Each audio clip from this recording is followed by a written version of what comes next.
Yeah, so thanks very much for inviting me. It's great to have this opportunity to talk to you all about what we're doing. So I prepared some slides. I hope that's okay, just so I remember kind of what to talk about. Hopefully you can you see that? I'll do slides. We've got you, yeah. Brilliant. Okay, so yeah, so I'm going to talk about Discover Economics, which some of you might be familiar with. So we're sort of describing it as a campaign. We sort of launched it as a 3-year campaign, but I have a feeling it's probably going to be running for longer, to promote diversity among undergraduate economics students. So there is a general concern about the lack of diversity in economics. So we know that a lot of prominent economists, both in higher education, in the Government Economic Service, and the Bank of England, are sort of men and white, and often from kind of more affluent backgrounds.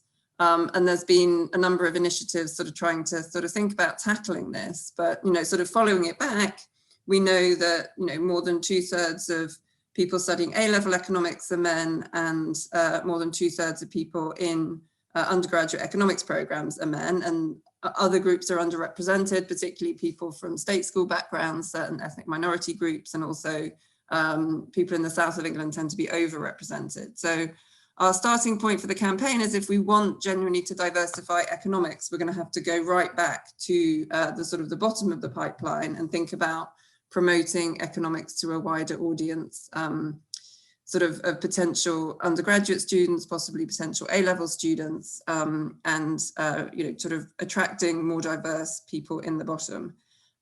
So Discover Economics launched as a campaign. We sort of nested within the Royal Economic Society, but we can't, so we're kind of operating within the sort of Royal Economic Society. They're providing some funding, as are the Health Foundation.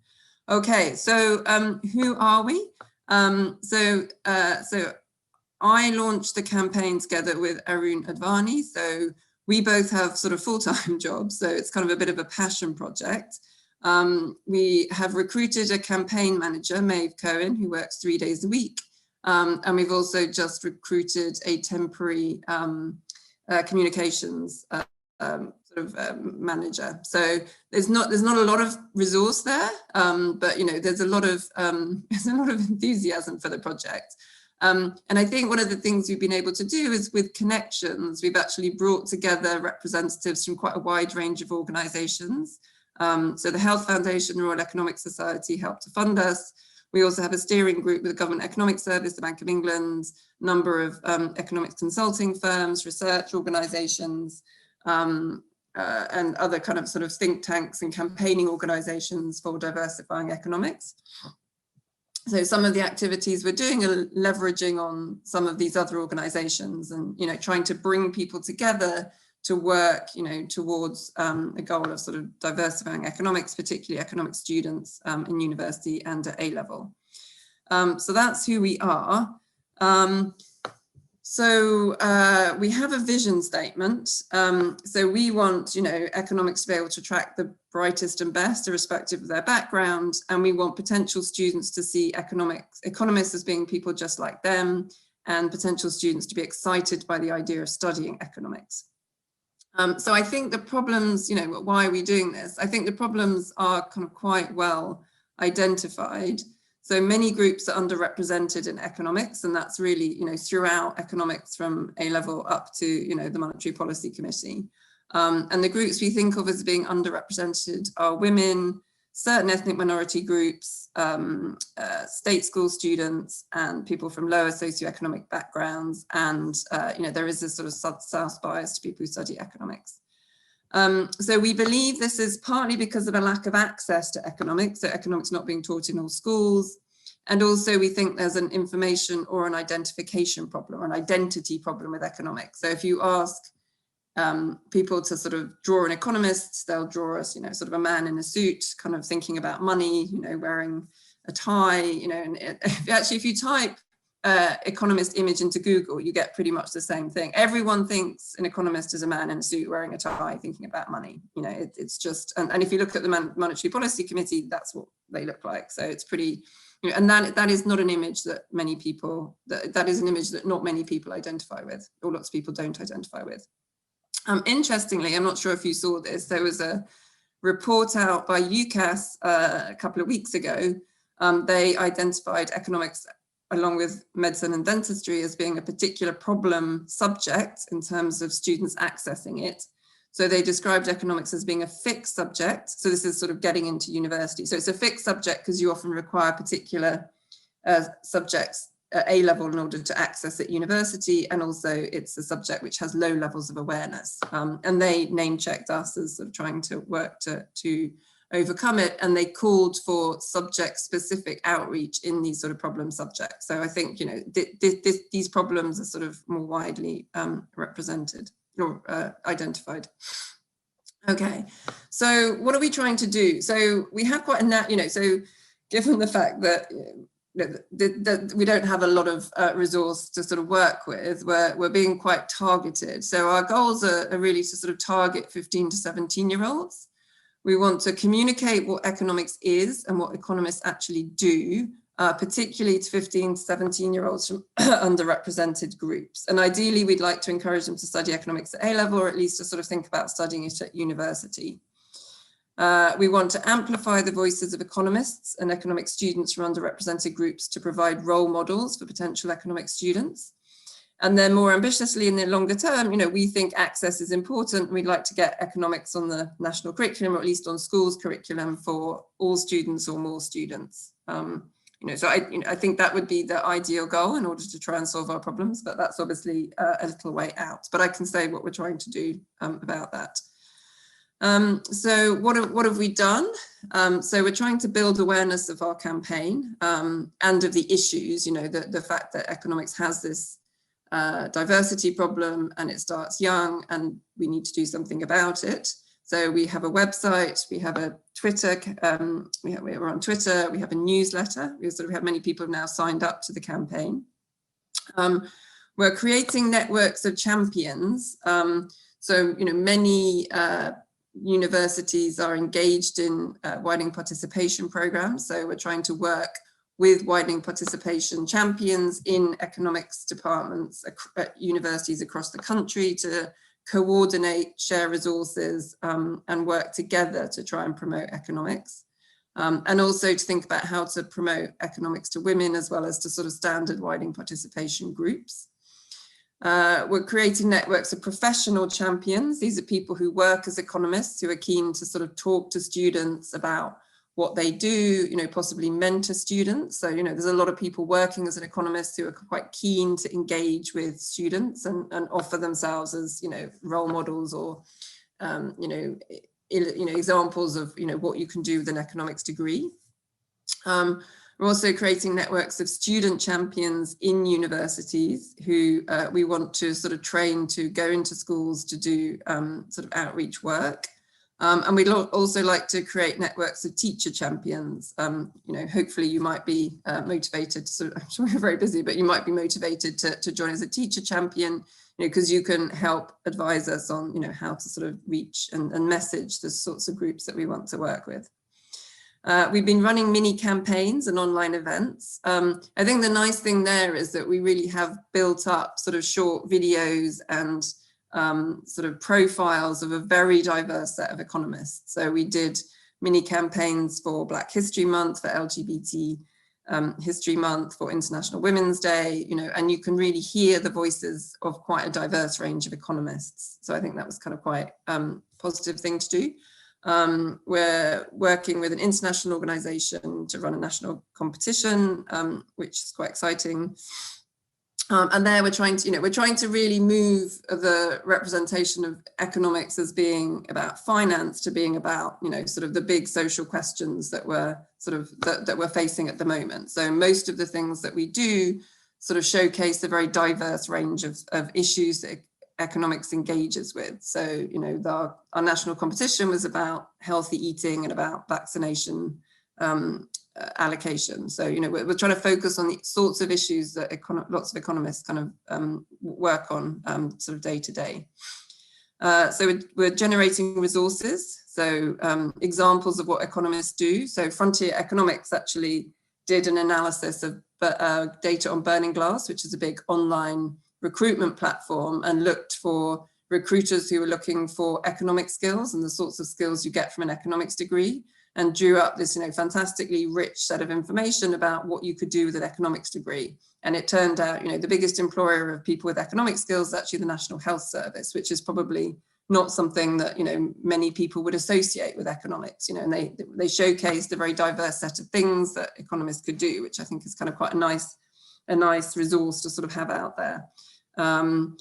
And again, some examples of what economics is about. So we'd like to develop information resources, taster lectures, and we've also just, we're just recording a series of podcasts with people who are quite prominent economists, talking about their personal journeys. So, we've got one with, so the current, the person who's just stepped down as the president of the Royal Economic Society, who's just been awarded a damehood for her service to economists, she's American but has lived in the UK for a while. She's a high school dropout and worked as a waitress for a long time. So we have this story of how someone, there's like from waitress to dame, and we're going to get a story from Andy Haldane, from the sort of head of the government economic service, I think we're trying to make economists seem human. I think that's the focus of these podcasts. So hopefully they might be things that, you and your students might find interesting and, help to bring economists up. I mean, I think, one of the things we find in talking to people is that, very few people know what economists do or relate to economists. So we're trying to make them, we're trying to really personalize and make economists much more relatable so that students can identify with us. I think I mentioned we're developing a student ambassador program.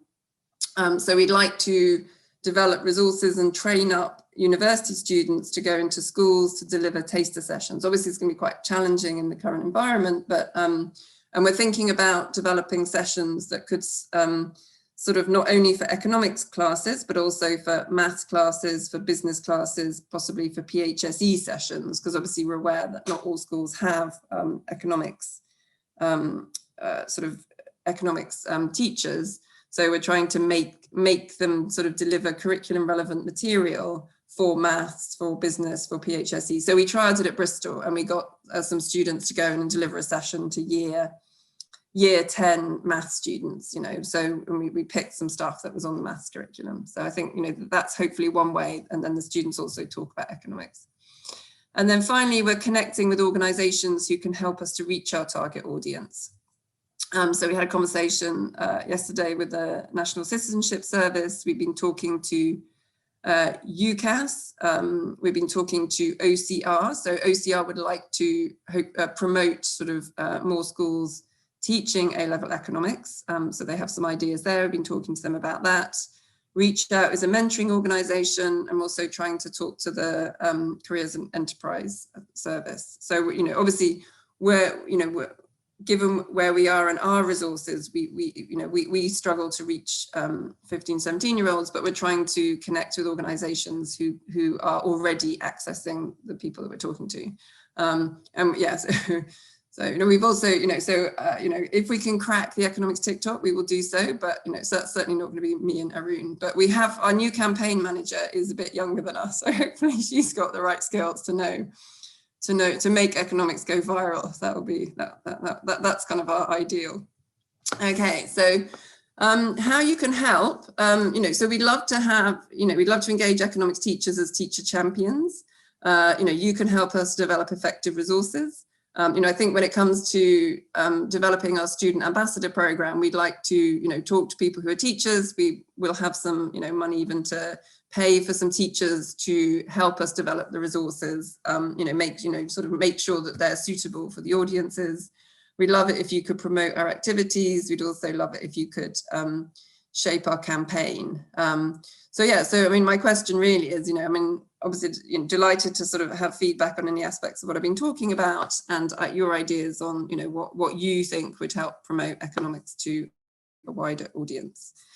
Right, so I'll stop sharing and see if there's any comments or questions. I'll go first. Okay. So I think there are, as you said, there are lots and lots of issues with economics, and the big one, I think, for girls in particular, perhaps, is that one of identity and not really understanding what the subject does. I think the problem we have is that the economics curriculum perhaps is narrow, but we can't make it any broader because there's almost that, like, it's conceptually a difficult subject, so you kind of need to build in all the little bits first. But what I like about some of the Discover Economics stuff is that it covers the subject matter without a lot of like the theory. So it is looking at, like, why do women not get paid as much, or, you know, and looking at those sorts of things. So I think I like that it's the kind of topics. It's how we then get, it's how we as I say, we could use those, because we often also don't really have access to all of the other students. Kind of our PSHE programs are like already written, and it's quite difficult to get in. So then that's what I would say. I don't know if anyone else has any thoughts on how we can diversify the students that we have coming through. Cricket, always cricket. It always takes a minute. There we go. So Will's, who you might, I think Will has a massive cohort of economics students. So one way they tried to make the subject more inclusive is to see how economics can tackle societal issues. And I think I would agree with that the more that you can see that, you know, that these are the sort of questions that economists answer. I used to have a load of posters that said, like, you know, how can we stop people from smoking and all that kind of thing. And I think it's making students realise that that's what the subject is. But I wonder at what point students' opinions are already formed about what they do and don't want to do. And, you know, at what point are we too late to have that discussion? I don't know if anyone has any thoughts on that. I think it's good to hear. It's good to sort of hear that our sort of priors are correct. That one of the problems is perception. It's kind of like if people knew what economics was about, you know, they might be more interested in it. I mean, that's sort of good. I guess the question is, how do you create those opportunities? So, you know, I mean, yeah, are there resources that we can try and provide that would help? You know, because I think, you know, we have people, you know, who are working in the government economic service on a whole range of, you know, really important policy issues, or people working at the Institute for Fiscal Studies. I think there's a lot of willingness in those organizations to try and provide resources. So, you know, sort of knowing from you what would be useful would be really good. You know, I mean, is it online events? Is it kind of short videos? I mean, what is it that would kind of be most useful to put in front of your students, I guess? Can I jump in there? Yeah. So yeah, I mean, we did actually a video for you from the students, and the most useful thing that I've found is just getting students to lead on this. That they loved it. They absolutely. I said to them, you know, we're going to produce a video. It's going to be a video that's going to go nationally. It was for Black History Month, and it was the first time in many ways that our Black economists were in the limelight. And it was, yeah, I just thought, actually, it's not about me. It's not about going top down on this. It's actually really about being bottom up. And I was thinking, well, how can I get these students then to share this video with all their friends? They've got a huge network themselves. And they said they loved doing it, and they wish they could do more things like it. So I personally think it's hard, but it's bottom up rather than top down, if you get me. Yeah, no, absolutely. You know, my 17-year-old said she'd rather be a dustbin woman than an economist. So I don't have the magic words to kind of encourage people to do it. I think it's much more a peer-to-peer thing. I think, I mean, I don't know, did your students, I mean, we launched this competition, so that sort of asking students to make videos about how to tackle child food poverty and how to allocate, you know, a limited supply of vaccine. Did you see that? Did your students engage with that? Yeah, we've done that as well. So, and they're the kind of things that is just something a little bit different. It's asking bigger questions, but they're applying their economic knowledge to it. But yeah, I personally think, you know, it's all very well me as a white man standing up there saying, like, we want greater diversity, but other students need to see that within the cohort. You know, I can say it, but if they don't see it when they walk into my classroom, then it really doesn't have much of an impact. Like, I really need to be, like, at my open evenings and anything like that, I need to be showing that diversity. in what students are contributing. I think the challenge that I find a little bit is we actually get quite good numbers or diversity at A level, but actually the amount of people that go on to take the subject at university, that's where our diversity sort of drops off a little bit. Right. Particularly in terms of female economists and from our point of view, Black female economists, like we do struggle to engage Black female economists and encourage them to take the subject at university, despite getting some quite good numbers when it comes to the A level. I don't know why. What about if you had, like, a student coming to talk, or a sort of, someone working as an economist coming to talk? Would that be helpful?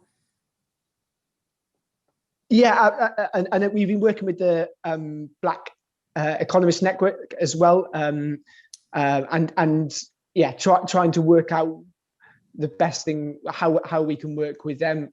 And I think from their point of view, they wanted to come in and just do a bit of work with us, and I thought that was really important. But I think, yeah, for me, it's. I mean, talks are useful. The younger generation, I've just seen more and more of the last few years. It's about how they influence each other. It's just so much more powerful than the influence that we can have on them. Right.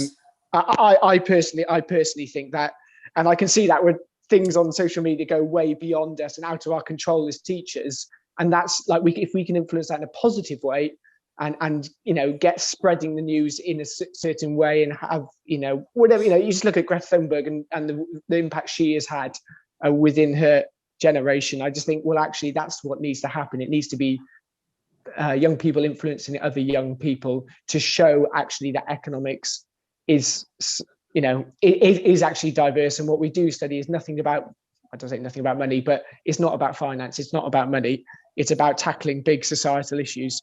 Yeah, that really is the message to be getting across.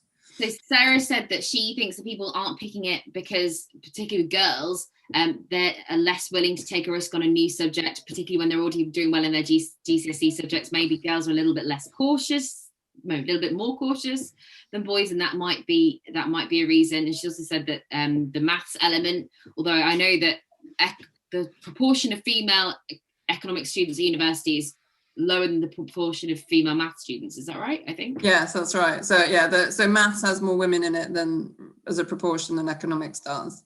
I think I'm slightly worried about this. Certainly this kind of taking a risk, and I think a lot of schools are going from 4 subjects to 3 subjects with drop in AS level, and I can imagine that economics might have been that 4th subject that you don't know and you sort of give it a go. So yeah, I think. So there is, we do know a little bit about subject choice. So if girls do maths, they often go to medicine, which, absolutely, it's fine. It's highly paid, it's very, very, I wouldn't necessarily say that choosing medicine rather than economics is a bad choice. I think the bigger concern is possibly, students who maybe do economics and then go into psychology or sociology, and it's sort of like, but I think, and maybe girls take geography as well. I think it's those choices, and I think those are where this whole perception and identity thing comes in.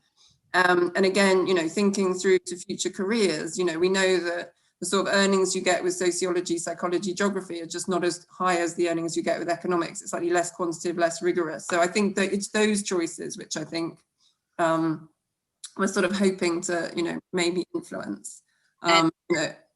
Sorry.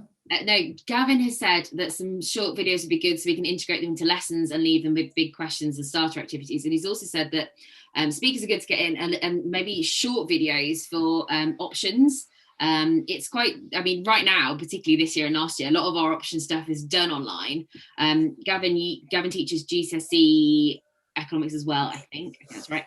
So that is really kind of 14-year-olds having that opportunity quite early on, but I think options type stuff is helpful to have, particularly as I don't really know what the future of open evenings and what the future of our kind of recruitment events are. I know in the past I used to do, like, each new subject would get a slot in the year 10 or year 11 assembly, and you've got a very, very short space of time to introduce, and not only to introduce this subject, but to to kind of unpack the misconception and then put the new image in. So you've got a lot to do in a very, very short space of time. And of course, if you've gone too long in an assembly, they've lost them. So it's that, I think that's the challenge, is getting that in a short space of time. I've always found that activities work quite well in simulations and that sort of thing. So those kinds of resources might be useful for, very quick experiments and simulations that you can do with the kids. I think lots of us do kind of the golden balls type things or the oligopoly type situations, but those sorts of decision making, but then they almost enforce that it's this very markets, very kind of technical market-based sort of things. Will has asked, do we know what diversity is like when it comes to economics teachers? Are certain groups underrepresented? Do you have much data about teachers? No, I don't know. You were saying they tend to be quite old. I think the average age of an economics teacher is getting older, I think. To be honest, pretty much, any group of economists you look at, they're kind of about, they tend to be sort of 1/3 female, 2/3 male. So I'd be, I don't know whether more women tend to go into teaching, but I don't know. I think at the bottom end, there's a lot of turnover for younger teachers. I think that's mainly a lot of the time because it's a second subject. And I imagine that, teaching economics as a second or third subject is definitely on the increase. And I think that's partly because of it's quite difficult to train as an economics teacher, like in this country at the minute. It's business economics, whatever.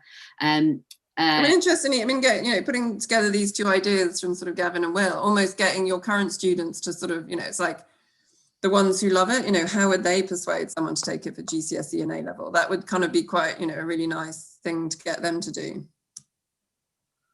I was just going to ask, because Will mentioned before that he had quite a good representation in his classes. Like for us, we don't do GCSE, we just have BTEC business at that level. In the A-level class, there's only one girl.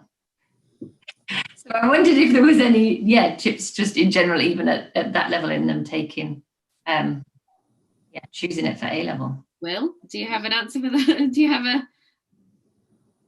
any solutions to that? Go on. No solutions, but is it just like probably the reputation of the course and they tell siblings and friends and then they're choosing it probably, I expect? Yeah, absolutely. I think I don't know. You've got scale on your side as well, Will, haven't you? Because you've got how many students doing economics? 160, I think. Wow. Yeah, but we're still only 30% girls, I would have thought. But we're not a 50-50 split in the sixth form as it is, but still we are underrepresented. But it is improving, and it really is just word of mouth. I think once girls start realizing that actually what we teach in the department is quite diverse and inclusive, then the message gets sent down. But I think just like the subtle things, I'm just being really conscious of the last year or two, just subtle things that you will do in the classroom that, the example that you use for something is, I don't know whether it be a firm that is sort of a male dominated firm, or I've walked into classrooms and seen teachers talk about football teams and male football teams, and it's just like, for me, that's just like shut down straight away. Like you're straight away just speaking to a group in the class. How many times are we looking at firms like,